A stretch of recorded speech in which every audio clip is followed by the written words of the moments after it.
Brett McKay here, and welcome to another edition of the AOM podcast, which since 2008 has featured conversations with the world's best authors, thinkers, and leaders that glean their edifying, life-improving insights without the fluff and filler. The AOM podcast is just one part of the McKay mission to help individuals practice timeless virtues through thought, word, and deed. Also, be sure to explore our articles in artofmanliness.com, read the deeper dives we do in our Substack newsletter at dyingbreed.net, and turn our content into real-world action by joining the Strenuous Life program at strenuouslife.com. Now on to the show.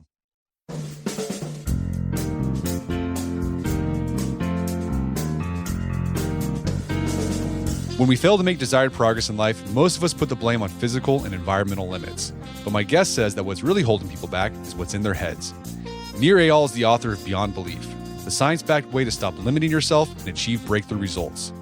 Today in the show, he argues that much of how we think about ourselves, our abilities, and what's possible becomes our reality, and that getting what we want in life often comes down to changing how we perceive it. Drawing on research in neuroscience and psychology, Nir shares the 3 powers of belief and how they direct your attention, alter your expectations, shape your sense of agency, and determine whether you stick with hard things long enough to see results. Along the way, he shares ways to identify and challenge the limiting beliefs that can sabotage your goals and relationships. After the show's over, check out our show notes at aom.is/beyondbelief.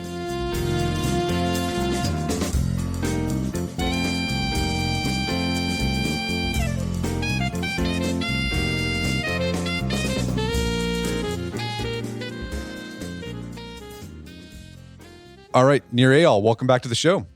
Thanks, man. Great to be here, Brett. So we had you on way back in 2019. You're out with a new book called Beyond Belief, the science-backed way to stop limiting yourself and achieve extraordinary results. And this is about human motivation. And you think you found a missing factor that we need to consider when we think about motivation. How did your struggle with losing weight lead you to explore human motivation? What's that story? Yeah, so let's go all the way back to the beginning. So for me, I struggled with my weight for a good chunk of my life. Chunk being the right word, that would have been descriptive at the time. I was the kid who never went into the community pool. You know, when I was a kid, we had like one pool in our condominium complex, and all the kids in the neighborhood shared it. And I was the one who never went in without my shirt on because I didn't want anyone to see my belly rolls. And I was super embarrassed by that. And I finally decided to do something about it. And I wasn't just overweight, Brett. It was much worse than that. I was actually clinically obese. And I started dieting, and over the next 30 years, my bookshelf became this graveyard of diet books. First, I started with low fat, and I don't know if you remember those days of low fat everything and Snackwells, the devil cake, yeah. All right, so we're about the same age if you remember Snackwells. And I would scarf those down, and then after that, we determined that was not a good idea anymore, so I became vegetarian, and I ate nothing but tofu and potatoes, and then after that, the pendulum swung, and now it was low carb everything, and I went keto. And then after that, let's see, what came after that? After that, it was intermittent fasting. That was the way to go. And honestly, every diet worked until it didn't. And I was on this, roller coaster ride of yo-yo dieting because as soon as my belief was shaken in that plan, as soon as someone said, keto is bad for you because it's bad for your kidneys, or vegetarians don't get all the nutrients they need, or whatever the plan was, as soon as my confidence was shaken, I'd abandon the plan altogether. And I'd go for a slice of pizza thinking, it's not going to hurt, whatever, one slice of pizza. And then, of course, the what the hell effect kicked in. That's the real name of that psychological phenomenon, where I would say to myself, what the hell, I already had the slice of pizza. I'll start on a new plan tomorrow, so let me go ahead and chase it with French fries to complement the pizza. And what I realized was that, after 30 years of dieting, that I got control of my weight. Finally, I'm 48 years old, and it's the first time in my life that I'm in the best shape I've ever been. And I, for the first time, consistently watch what I eat and see results. It's because my beliefs changed. Is that I had a new conviction that I could do something about the next thing that goes in my mouth, as opposed to the what the hell effect that kept saying, okay, I'll start tomorrow, I'll start next week, I'll start in the new year, etc. And this has kind of led me to this discovery around why we don't put good knowledge into action. And we see this all the time. We have all kinds of advice books. We have the internet. We have AI to answer our questions around what we should do. And I think the main problem is that it's not that we don't know what to do. The answers are all around us, right? I basically know what to do to diet. You have to eat right and exercise. Like for the vast majority of people, unless you have some kind of severe hormone imbalance, that's pretty much the plan. But we don't implement. And so I think before, I wanted to read another self-help book that I didn't do anything with, I wanted to fundamentally understand what was missing. And what was missing is that motivation is not a straight line.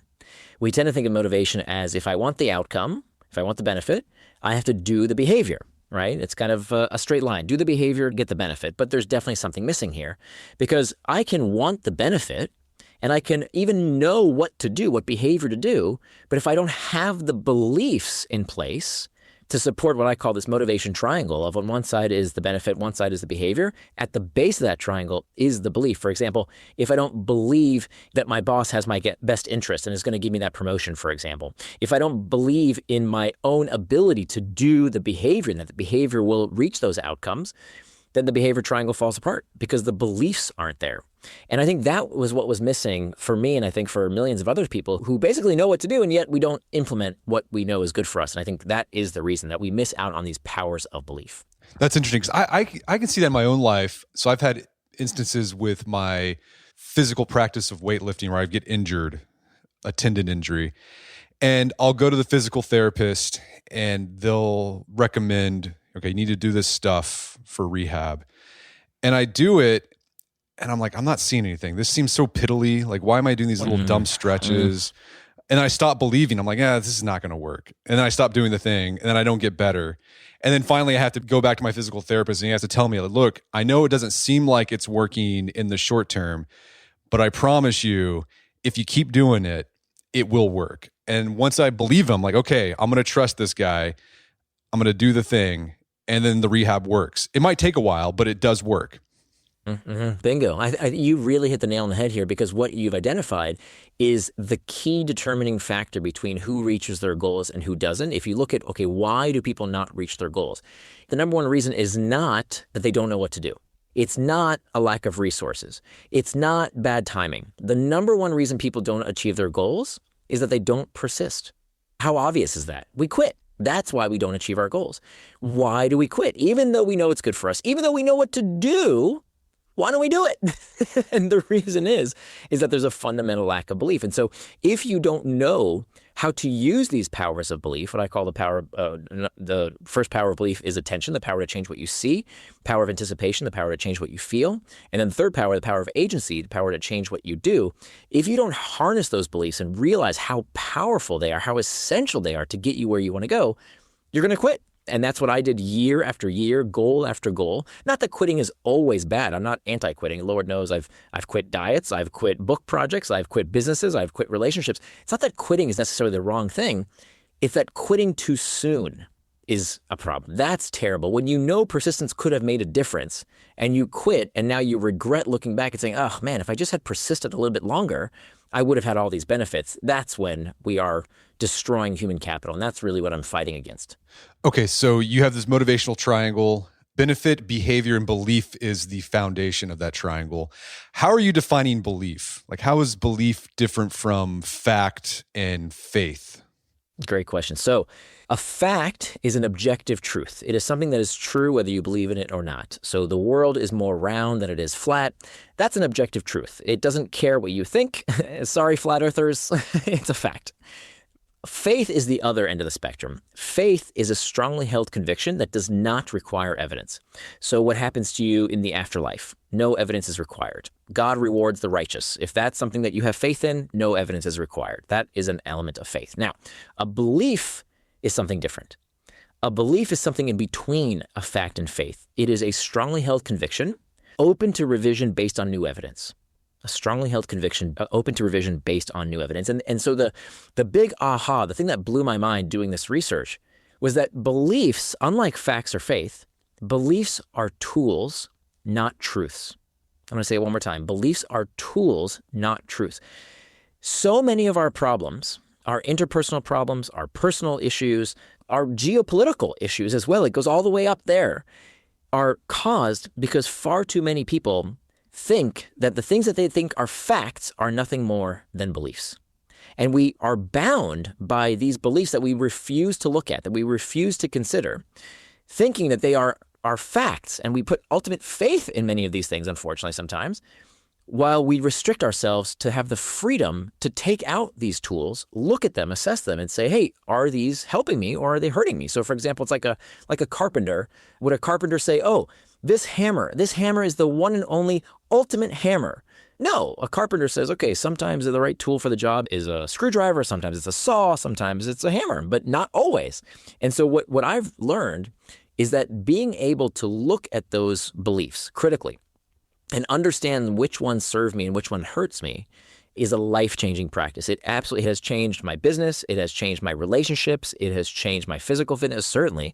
All of these things have been revolutionized because I'm now able to get out of my own head, consider the things that were invisible to me. I mean, I think in the metaphor to think about your limiting beliefs, and by the way, limiting beliefs are beliefs that sap your motivation, while liberating beliefs are beliefs that supply motivation.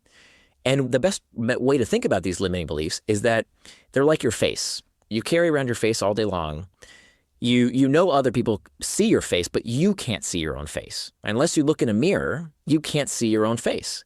And that's exactly the same case with our beliefs. That the beliefs we most need to change are the ones we refuse to question. They're the ones we can't even see. We don't even realize. Just like you can't see your face the way you could see your hands or your feet, you can't see your limiting beliefs. Of course, other people can see them, and I can prove it to you. Think about any random person you know, close, like somebody you know well, your family member, a good friend. I guarantee you could probably think of at least one limiting belief they have. Something that saps their motivation to do the things that they know they want to do. We can see them in others, but we can't see them in ourselves. And that is a huge impediment. The good news is we can learn to take out those limiting beliefs, examine them, and then choose the ones that serve us. This idea of beliefs as tools, and you look at your beliefs and ask, is this serving me or limiting me? It reminded me of William James and the American philosophy school of pragmatism. Are you familiar with pragmatism? Yes, yeah, a little bit, yeah. Yeah, so their whole idea is, the extreme version of pragmatism is truth is determined by what works in the world. But I think you can take a modified view. It's like, okay, you look at your beliefs and say, does this work for me? Is it allowing me to achieve my goals, to live a flourishing life? If yes, that's a good belief. If not, bad belief, you need to change your belief. So I thought it was interesting. I made that connection in your chapter describing beliefs. So many good things that we in modern psychology come from William James. I mean, he's really the granddaddy of all this. And I think the wisdom there is that the vast majority of the decisions we make in our life, they're not based on fact. They're not even based on faith, really. They're based on beliefs. They're based on these convictions that we stay open to revision based on evidence. Should I marry this person? Should I take that job? Should I move to this city? Should I read this book? These are all not based on facts. We like to think they're facts, but they're not. They're based on beliefs. And so you better choose those beliefs wisely, knowing that they have such an outsized impact on all the important decisions we make in our life. All right, so you mentioned earlier there are three powers of belief: attention, anticipation, and agency. Let's go deeper into the attention aspect of belief. How do our beliefs shape our attention? So this research really blew my mind. And it all starts from the fact that we don't see reality clearly. If there's one thing I wish people understood about their beliefs, it's that your perception of reality is a simulation, that we all live in a simulation. We don't live in the same simulation. We all live in our separate simulations. So it's not quite like the Matrix, but we are creating a simulation in our minds every single second because the brain can only process about 50 bits of information consciously. That's about one sentence per second, 50 bits of information. That's your conscious attention.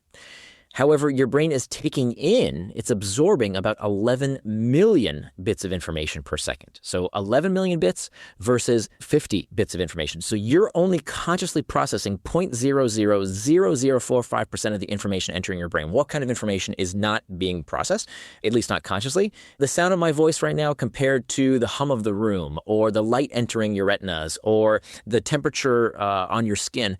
This information is being collected. And in fact, if you focus on it, if you place attention to those things, you will actually experience them. They will enter conscious control, kind of like a security camera, going through a surveillance of different cameras. You can pay attention to those things. But the problem that the mind has in terms of conscious attention is that it simply is too much information. It can't process all this information that's entering the brain consciously. So what it has to do, it has to create a simulation. It has to predict what it's going to see. This is called predictive processing rather than what actually is. So we all live in the simulation in our own minds. And what the brain decides to filter, and here's really the key takeaway, is how the brain decides what 50 bits of information are entering your conscious attention are beliefs.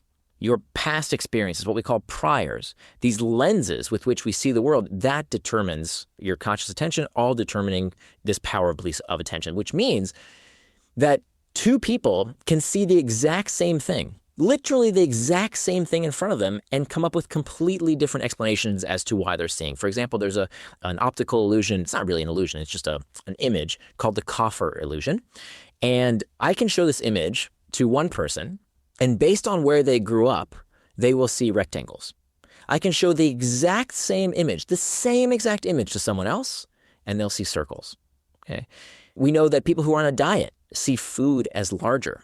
People who are afraid of heights see distances as further away. We've all probably experienced going to some kind of athletic event, right, a football game, and the ref makes a call, and one team, all the fans see the call one way, and the other team, all the fans see it a different way. Of course, when you think about geopolitics, the same exact thing can happen in the news, and based on your nationality, you will have completely different interpretations of what just happened.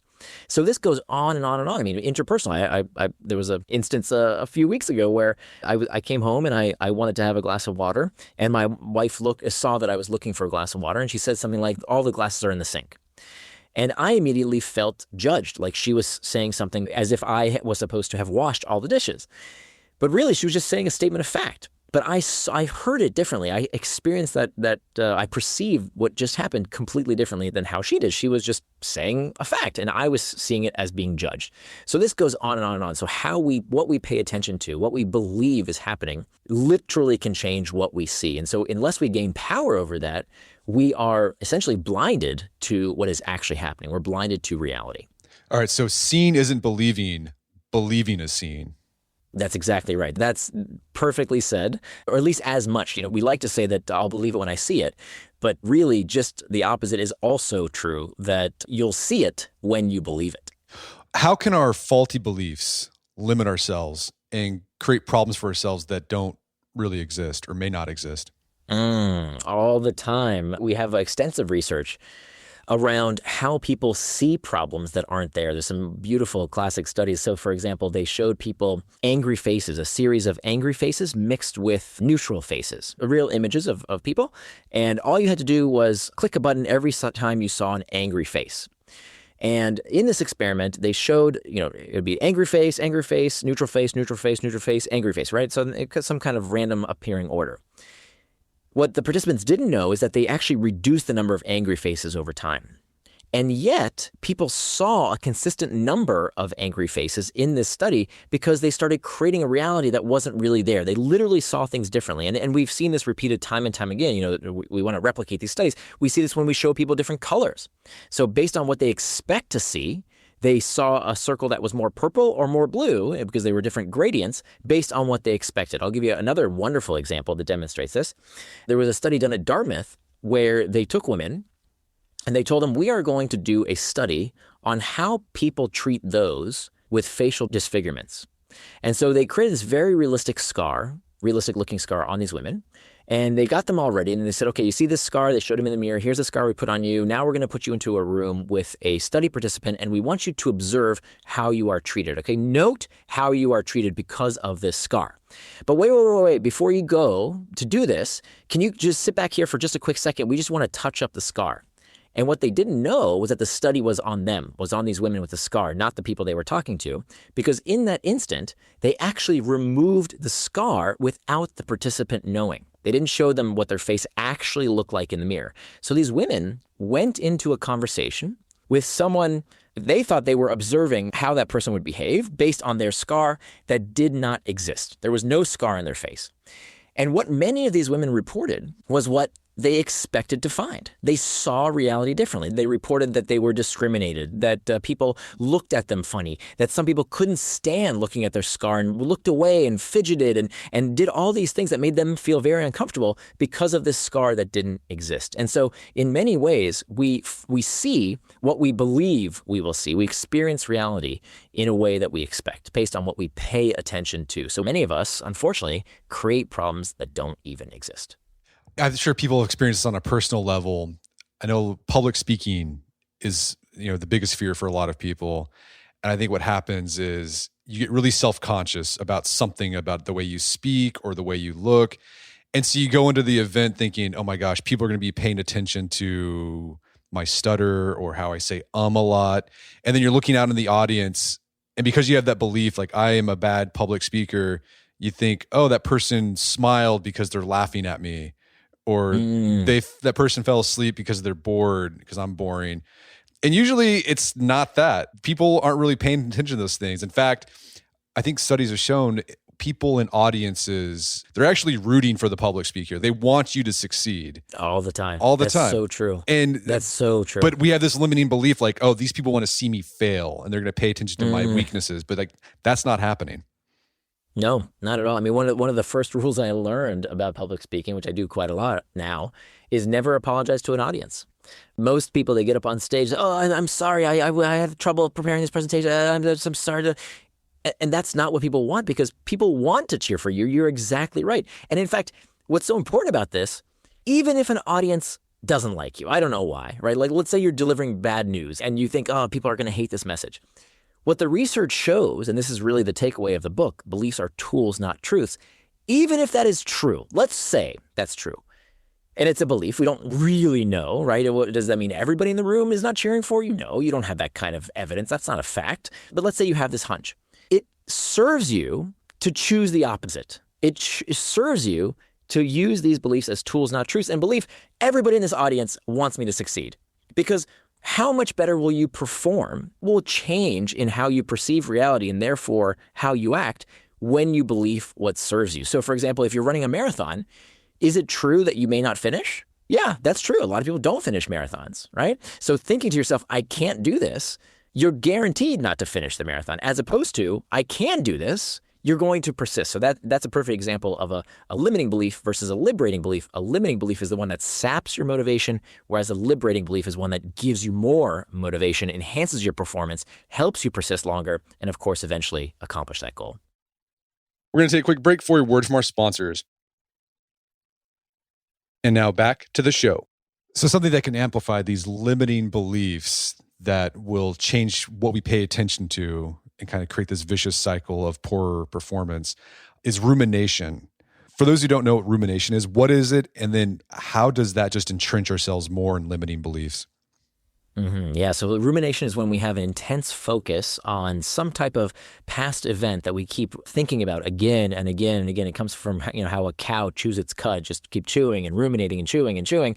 And it turns out the research shows it's not very helpful. It's associated with all kinds of bad psychological symptoms to continue to ruminate over and over and over. And the more we ruminate, this also happens with this bad advice that I'm very guilty of, venting. Where we've been told from the popular psychological interpretation out there that you have to get stuff off your chest. You have to tell people how you really feel. You're not supposed to keep things inside. Turns out in many cases that's terrible advice. That in fact, when we vent about people, when we ruminate about how we've been injured in some way, it makes us more likely to see those bad elements in people. Because just like we don't see reality as it is, we see our beliefs about reality. We don't see people as they really are. We see our beliefs about people, and we think that's how people really are. And the really tragic thing is that this happens to the people we are closest to. I see this all the time. I'll meet somebody who's so nice, who's so kind to me as a stranger, and yet when I meet their spouse, when I meet their family, oh my God, they're so rude to them. They're rude to the people who they're closest to, because to that person, they see the worst aspects of that person. They don't see the person as they really are. They see what they have been conditioned over and over. He always does that. She always says that. There she goes again. And they've built this construct, this effigy of this person that doesn't really exist. Yeah, you have a whole chapter about how this rumination on our negative beliefs can really mess up our relationships. You talk about, this experience was funny with your mother. You sent her some flowers for her birthday. You want to go there, huh? Yeah. Talk about how your faulty beliefs about your mother got in the way of you having a good relationship with your mother. And then we talk about how can you mitigate our tendency to ruminate on faulty beliefs so that things improve for ourselves personally and with our relationships. For sure. Yeah. So this has really changed my life in many ways, but it was a long, painful road to get there. So a few years ago, my mom had her 74th birthday, and I was in Singapore. She was in Central Florida, where I grew up, and I wanted to send her some flowers for her birthday. And getting flowers from Singapore is not easy. And so I had to stay up till 1 a.m. finding the perfect florist with good reviews to make sure they could get it there on time, just the way I wanted it, so that I make sure the flowers were fresh and they wouldn't get burned in the car and, the Florida heat and all that. And I went to sleep at 1 a.m. I patted myself on the shoulder and I said, "Okay, Nir, good job. That you're a good son." I called her the next morning and I said, "Hey, Mom, did you get the flowers I sent?" And she says, "Yes, I did. Thank you very much. But just so you know, the flowers were half dead and I wouldn't order from that florist again." To which I saw what she said through a particular lens of belief, and I blurted out something to the effect of, "Well, that's the last time I buy you a birthday present." And Brett, that went over about as well as you think. That did not go over too well. And to be honest, I regretted that. That was not what I intended to say, but that's what came out in the moment. So anyway, after the call, my wife turned to me and she said, "Hey, would you like to do a turnaround on that?" To which I said, "No, I don't want any of your psycho-blabble, hocus-pocus nonsense.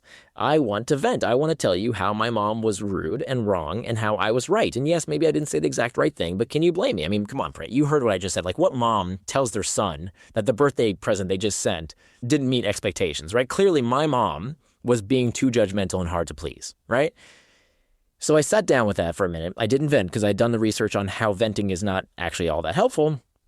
And I sat down reluctantly with a piece of paper and a pen, and I did this process called the turnaround, which comes from work by Byron Katie. And Byron Katie really channeled thousands of years of practice, even Aristotle, actually. This is over 2,000-year-old practice, starting with Aristotle, of inquiring about your beliefs and seeing, are there alternative interpretation. So here's how it works. It's basically 4 questions that Byron Katie has developed. And I kind of have updated some of them to better suit our needs. But here's what the 4 questions are. Question number 1 starts with, first you write down the belief. Okay, the belief is, my mother was too judgmental and hard to please. Now, the first question is it true? Duh, did I just tell you what happened? Clearly, I just told you, my mother was very clearly too hard to please here and very judgmental because of what she said. Okay, next question. Come on, let's keep moving here. Next question was, is it absolutely true? So in that instance, is it absolutely? Absolutely means every single time, without exception. Beyond a shadow of a doubt. Beyond a shadow of a doubt. No other interpretation could possibly be true other than my mother was being too judgmental and hard to please. Is that absolutely true? That's a tough one, right? Because maybe there's another interpretation. I don't know. Maybe there's a 1% chance that she was trying to be helpful. Maybe she was trying to not be rude. She wasn't being judgmental. She was just trying to maybe protect me from getting scammed. Could that be possibly, maybe in some kind of alternative universe true? Okay. All right. Fine. Okay. I'll give it to you. Maybe there's an alternative explanation. Okay. Question number 3. Who are you when you hold these beliefs? So how do you feel? What do you become when you hold on to that belief? Well, to be honest, when I held on to the belief that my mother is too judgmental and hard to please, I was short-tempered. I can't say I was nice. I was probably pretty rude. And frankly, I was a little embarrassed that that's what I said. That I regretted that. I would prefer to not have said that. And then the 4th question is, who would you be without that belief? And if I could let go of that belief, if I really thought about it, I would probably be at peace. I wouldn't be so angry with her all the time. I would probably be more myself, to be honest. And so what we established with just those 4 questions, which, by the way, you can not only use with relationships. I do this at least once a day in some kind of interpersonal relationship, whether it's with a client, a business customer, whether it's somebody on the street who did something annoying to me. It doesn't matter. You can ask those 4 questions to very quickly ascertain that the way you saw things, that your belief, 1, may not be true, may not serve you, And getting rid of that belief and adopting an alternative perspective may benefit you. Okay, so what this does is basically just crack open the possibility that there might be another interpretation of what happened. That's all it does. So now the next step is to actually do the turnaround. And so the turnaround asks us to think about the exact opposite of that belief. It's not to change anybody's mind. You're not trying to change your mind here. You're just trying to collect what I call a portfolio of perspectives, just alternative points of view, whether or not they are true. It doesn't matter if they're true because, again, beliefs are tools, not truths. Okay, so we're just going to collect a portfolio, other tools in our toolkits. So what's the opposite of my mother is too judgmental and hard to please? The opposite is my mother is not too judgmental and hard to please. Okay, so in that instance, could that be right that she was not too judgmental and hard to please? Well, the more I thought about it, I kind of had to admit that maybe she wasn't being too judgmental and hard to please. Maybe she was actually trying to help me just not get scammed. Maybe that was her real intent. So it could be true. I may not agree with it, but there might be an alternative explanation. Okay, so now let's do another turnaround. This turnaround might sound something like this. I am too judgmental and hard to please. Oof. How could that possibly be true? I am too judgmental and hard to please. Not my mother is too judgmental and hard to please. I am too judgmental and hard to please. How could that possibly be true? Well, if I'm honest, Brett, when I called my mom and she didn't respond exactly the way I had scripted in my mind that a mother is supposed to respond, I kind of lost it. And so who was being hard to please? I was, right? Because I didn't get the kind of reaction I had rehearsed in my head that I expected. And when that didn't happen, I was disappointed and I lashed out. So I was actually being hard to please. All right, there's another turnaround here. There's a third one. A third turnaround might sound like this. I am too judgmental and hard to please towards myself. Oof. So what would that, how could that possibly be true? The more I thought about it, what really happened was that I had these very high expectations of how I was supposed to do things for my mom and how I should do things in general. And when I spent all this time and effort and things didn't go exactly the way I'd planned, that was a statement on my competency.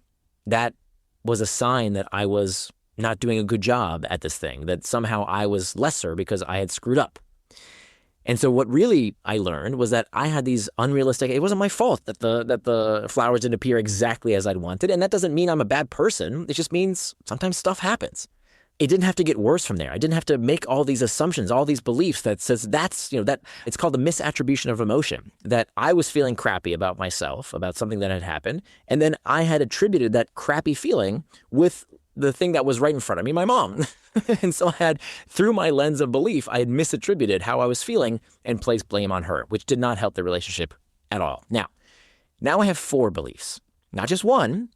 That one belief of my mother is too judgmental and hard to please wasn't serving me. Why? Because the only way out, the only way that I could be happy was if she changed. She had to do something different so I could be happy. That's not going to happen.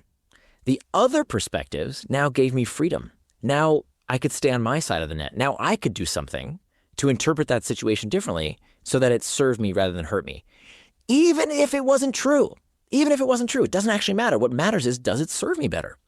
And so that type of thinking, that type of practice that now has become part of my daily life has changed everything for my business, for my relationships, for my health and well-being.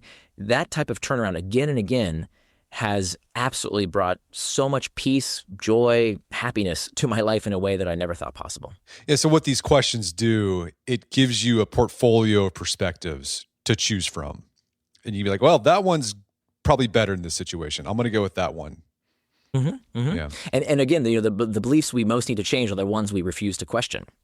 The easiest thing to do, and what the vast majority of us do the vast majority of the time, is we never question these things because it feels so comforting, right? Of course that person's being a jerk. Of course that person messed up. I didn't mess up. That person messed up.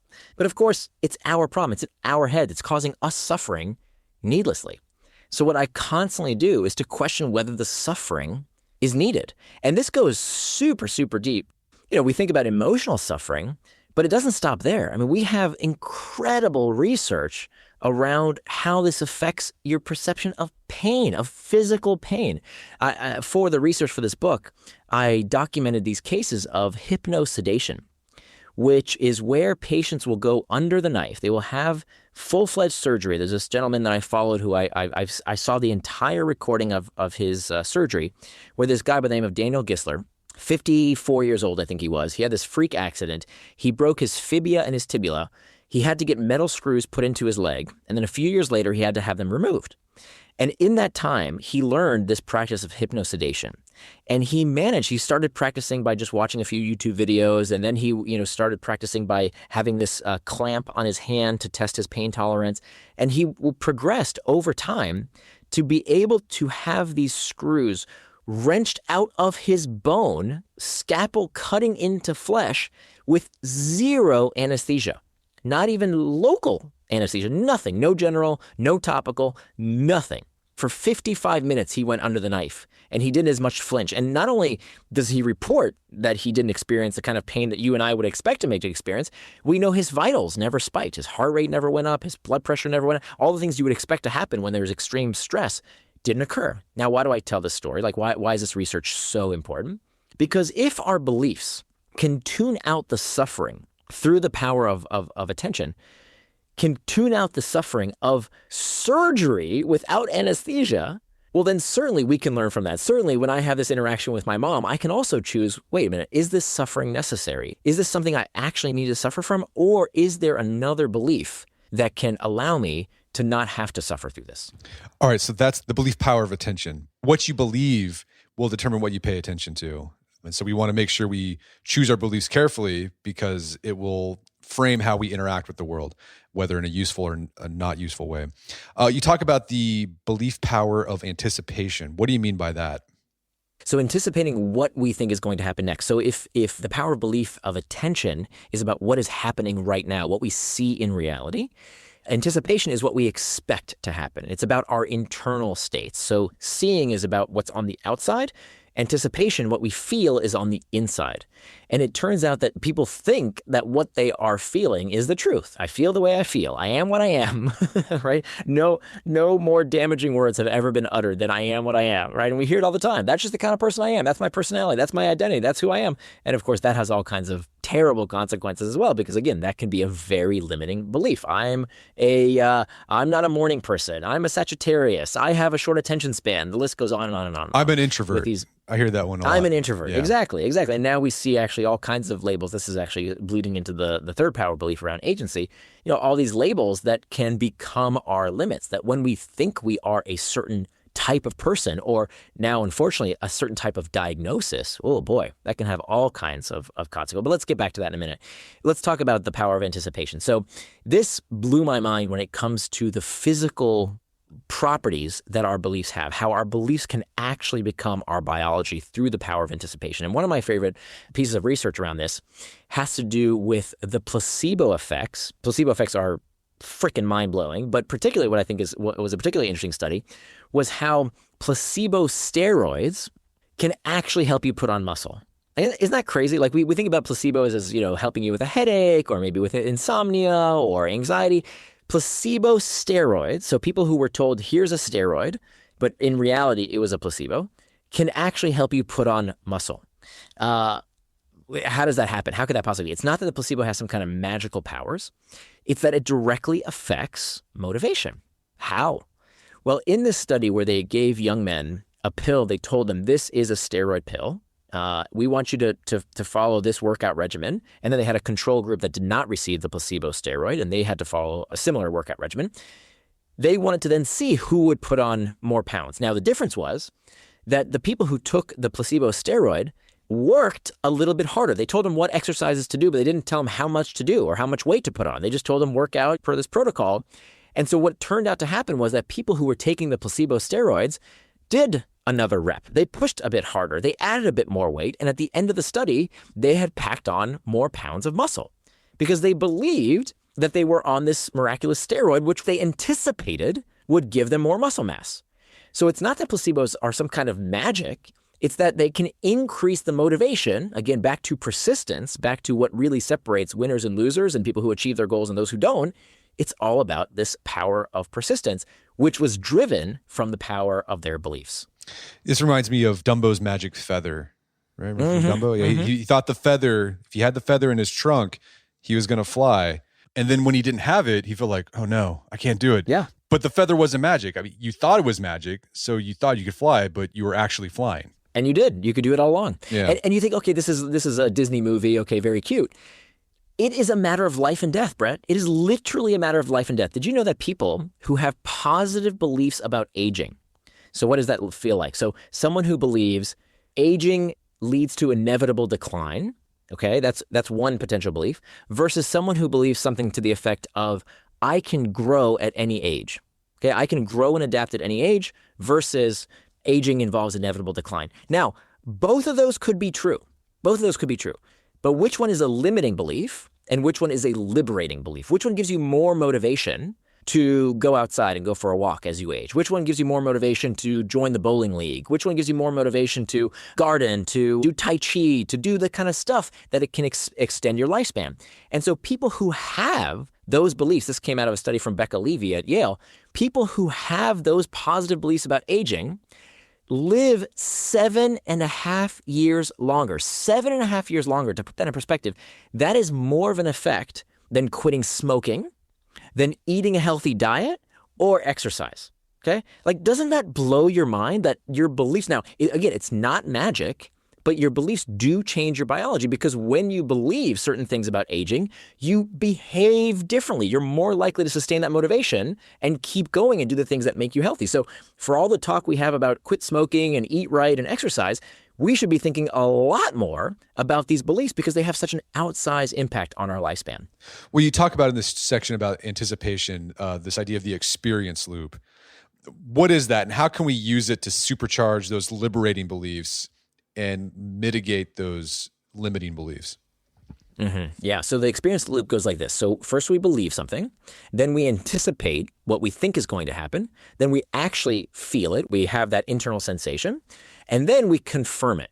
And this can affect so many different things in our life. There was a beautiful study done around wine, where they put people in an fMRI machine. They connected them to a little tube in their mouth, and as they were scanning their brain, they gave them a wine and said, okay, now this wine is a $5 bottle of wine, okay?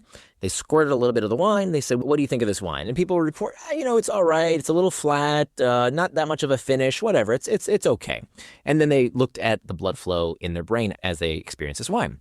Then they said, okay, now we're going to give you a very expensive bottle of wine. Okay, you ready? Here comes the little squirt of a very expensive bottle of wine. What do you think of it? Oh, this one has, hints of berry, and I can taste the oak, and this is much smoother finish. They had all these, these very wine snobby pronouncements about the wine. Of course, there's a trick here. It's a psychology study. The trick was it was the same exact wine. But because of their underlying beliefs, what was the underlying belief? When you know that something is more expensive, you anticipate, because of that belief, you anticipate that it will be better.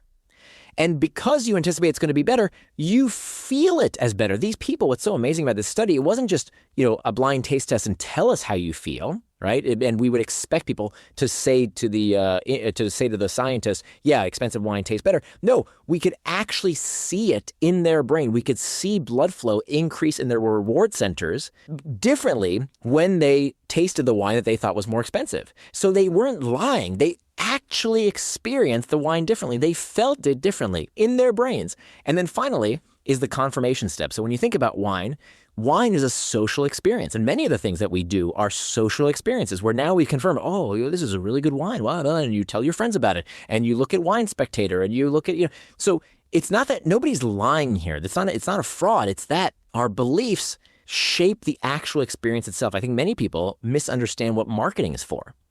People think that advertising is about awareness. And okay, advertising does increase awareness, but how does that explain why some brands advertise to death, right? How many Coca-Cola ads can we see? How many billions of dollars have they spent on those ads? Well, because it's not about awareness. We all know about Coca-Cola. We've tried it already. Well, why do they do that? Because the advertising shapes the belief, which makes you anticipate a feeling, which then you will confirm by seeing this ad of, oh, look how refreshing, look how wonderful, look how great. It actually changes the experience itself. So the point of display advertising is to actually create that sensation in the first place, and that's what you're paying for, not just the sugar water. All right, so with the belief power of anticipation, how you expect something is going to be influences how you feel about it, which influences how you behave, which influences the outcome of something. So If you think aging is going to be awesome and you're going to stay vital, then you're going to keep doing youthful things and then you're going to stay vital. And I can see other applications of this. Like if I think going into a hard conversation that'll strengthen the relationship, then I'm probably going to approach it like that. And it will nudge me to act in a more positive way. And then it will strengthen the relationship. And this also reminded me of that study they did with housekeepers, where when they told housekeepers that cleaning constituted valid exercise, they lost more weight because they leaned into the activity more. So let's talk about the belief power of agency. How do our beliefs shape our sense of agency or ability to get things done in the world? Okay, so the power of agency is the power to have an effect in the world. And we call this an internal locus of control versus an external locus of control. So external locus of control is that the world is happening to me, that things are going on that are beyond my control. An internal locus of control, this high sense of agency, says that I can control factors in the world, that what I do makes a difference. And here's the kicker. So it turns out that people who have this tendency towards an internal locus of control do better in life in pretty much all metrics. They live longer, they have more friends, they contribute to their community more. All the good things happen when you have an internal locus of control. Here's what's really amazing. Even when you have every reason to believe the opposite. So even when you are on a low socioeconomic status, even if you're discriminated against, even if you've really drawn a bad deck of cards in life and you have every reason to say the world has beaten me down and I have challenges that other people don't have, even if that's the case, you turn out to do better psychologically, believing you have a high sense of agency. Again, beliefs are tools, not truths. Isn't that mind-blowing? That your attitude, that you're so much more likely to succeed in life based on these beliefs. That if you believe you can do something to get out of that situation, to make your world better, guess what? Not a big surprise. You are much more likely to do something about it. And so that's where we go into some of the research that I talked about a little bit earlier, which I think is absolutely incredible and quite jarring, frankly, about the nocebo effect. So we talked about the placebo effect. Placebos from the Greek mean I will heal. Nocebos are the opposite. Nocebos are I will hurt. And one of the studies that was just incredible that really kind of shaped my thinking on this, there's a guy in the research literature by the name of Mr. A. He was anonymized, Mr. A. Now, Mr. A has this bad breakup with his girlfriend, and he decides to commit suicide by taking an entire bottle of pills. At the last minute, he takes these pills, and all of a sudden, he decides to change his mind. He decides he wants to live. He runs over to his neighbor's house. His neighbor rushes him to the ER room. He takes his bottle of pills, and as he gets into the ER room, he collapses on the floor, and all the nurses can hear him say is, I took all my pills, and he passes out. They put him on a gurney. They rush him into the ER. They take his blood pressure. He's at a critically low level. His heartbeat is plummeting. All these vitals are pointing to the fact that he has a severe overdose. The problem is that on the bottle of pills, it doesn't say what medicine he took, what drug he took. All it has is a phone number because Mr. A was part of a clinical trial. And so the doctors have to call this number and ascertain what was it that Mr. A overdosed on. They call up this number, and it turns out that Mr. A was in a clinical trial for an antidepressant, and he turned out to have been in the placebo group. So nothing that he took had any biological effect. It was a completely inert substance that he took as part of the placebo category of the study, and yet he felt all these physiological symptoms. They tell this to Mr. A, and in 15 minutes, his heart rate is back to normal, his blood pressure is back to normal, and he's feeling fine. He's fully conscious. Is that not mind-blowing? Yeah. Does that not make you think all over your life choices here? Because what this means is that our perception, our beliefs can have a profound impact, not only to the positive, we talked about some of the positive effects, but also to the extreme negative. And I think what we're doing in many times in society, unfortunately, is that we are using these maybe non-pharmaceutical nocebos. When we have these labels, when we have these monikers about what kind of person we are, and increasingly what kind of diagnosis we have, it is limiting our potential. So we need to be very, very careful. I'm not anti-diagnosis. I'm not anti-psychiatry, far from it. But I am anti-using these labels to define who we are. Because the common perception is you can't change who you are. And when your diagnosis becomes your identity, it becomes a limitation. And your labels really do become your limits. You take on a diagnosis if it's useful. if it's not useful, then maybe don't take that on. It's a map, not the terrain. So Yeah. if it puts you on a path to getting to a place that is helpful, wonderful, but you are not the map, right? You are not the terrain itself. All right, so we talked about the three powers of belief. There's attention, anticipation, and agency, which shape what you see, feel, and do for good or bad. And I think the big takeaway from our conversation is that beliefs can be tools, and we got to figure out whether they're serving us or not. And as we were talking, I looked up this William James quote that I really like. He said this: "Be not afraid of life. Believe that life is worth living, and your belief will help create the fact." And I think that applies to a lot of things in life. Well, Nir, this has been a great conversation. Where can people go to learn more about the book and your work? Absolutely. Thank you for asking. So on my website, nirandfar.com, Nir is spelled like my first name, we actually have a 5-minute belief change plan that we're giving away for free. Anybody can get it. It's one of those things that we couldn't fit in the final edition of the book, so we decided to give it away. It walks you through day by day by day, a 5-minute practice that can start you on this path of changing your beliefs and adopting more of these liberating beliefs rather than limiting beliefs. And so to get that, you go to nirandfar.com/belief-change. So that's nirandfar.com, Nir spelled like my first name, Nir, and far.com/belief-change. Fantastic. Well, Nir Eyal, thanks for your time. It's been a pleasure. Thank you so much. My guest today is Nir Eyal. He's the author of the book Beyond Belief. It's available on Amazon.com and bookstores everywhere. You can find more information about his work at his website, Nir and Far. That's NIRANDFAR.com. Also, check out our show notes at aom.is/beyondbelief, where you find links to resources and we delve deeper into this topic.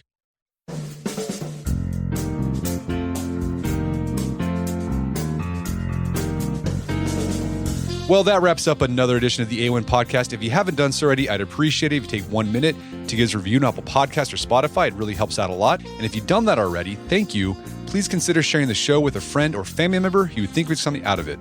As always, thank you for the continued support. Until next time, it's Brett McKay, reminding you to listen to the A1 podcast, but put what you've heard into action.